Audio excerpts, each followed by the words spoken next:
ব্রাহ্মণবাড়িয়ার বিজয়নগরের কাঞ্চনপুর গ্রামে নিজ প্রচেষ্টায় ভাগ্য বদলেছেন এক তরুণ মোহাম্মদ আমিন মিয়া। ছাত্র অবস্থায় শুরু করেছিলেন কলা চাষ। এখন তিনি বছরে আয় করেন ২ থেকে ৩ লাখ টাকা। বিজয়নগর প্রতিনিধি মোহাম্মদ শামীম মিয়ার প্রতিবেদনে থাকছে বিস্তারিত। লোকজন যখন হাসাহাসি করত তখনও থামেননি তিনি। আমিন মিয়া বলেন, আমি একজন ছাত্র, ৩০,০০০ টাকায় ২ বিঘা জমি ইজারা নিয়ে কলা চাষ শুরু করি। প্রথমে সবাই হাসি ঠাট্টা করত, কিন্তু আমি হাল ছাড়িনি। এখন এই বাগান থেকেই প্রতি বছর ২ থেকে ৩ লাখ টাকা আয় করছি। আমার নাম মোহাম্মদ আমিনুল ইসলাম আমিন। আমি ব্রাহ্মণবাড়িয়া সরকারি কলেজ থেকে ইংরেজিতে অনার্স কমপ্লিট করেছি এবং রাজশাহী নাচল কৃষি ডিপ্লোমা কলেজ থেকে কৃষিতে ডিপ্লোমা কমপ্লিট করেছি। এরই পাশাপাশি আমি আমার ২ বিঘা জমিতে প্রায় ৩০০ থেকে ৪০০টি চারার একটি কলা বাগান করেছি। তো আলহামদুলিল্লাহ এই বাগানটা করার পিছনে মেন কারণটা হচ্ছে আমি একজন বড় ভাইয়ের বাগানে গেছিলাম।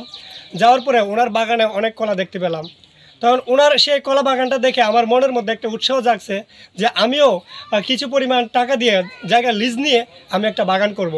তো এরই প্রেক্ষিতে আমি একটা জায়গা পেলাম, যে জায়গাটা আমি ৩০,০০০ টাকার একটা লিজ নিলাম ২ বছরের জন্য। সেই ২ বছরের পরে লিজ নেওয়ার পরে তখন আমি কলার চারা টাঙ্গাইল থেকে নিয়ে আসি। তো টাঙ্গাইল থেকে নিয়ে আসার পরে গাছগুলোকে রক্ষণাবেক্ষণ করি। উপসহকারী কৃষি কর্মকর্তা স্যারবৃন্দরা এসে আমাকে বিভিন্ন ধরনের দিক পরামর্শ দিয়ে থাকেন এবং তাদের পরামর্শ এবং আমি আমার অভিজ্ঞতাটাকে কাজে লাগিয়ে সেই বাগান থেকে আমি ভালো মানের একটা টাকা উপার্জন করেছি। প্রায় অ্যাভারেজে ২ থেকে ৩ লক্ষ টাকার মতো আমার উপার্জন হয়েছে।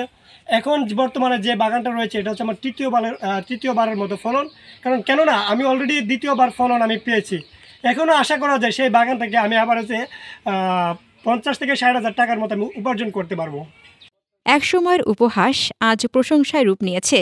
যারা আমিনকে নিয়ে হাসি ঠাট্টা করত তারা এখন কলা চাষে আগ্রহী।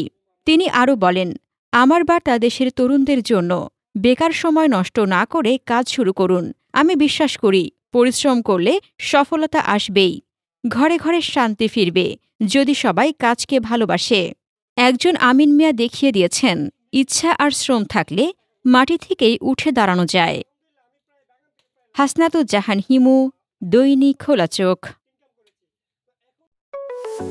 আপনার স্বপ্নের যাত্রা হোক ফ্লাই ইনফিনিটির সাথে।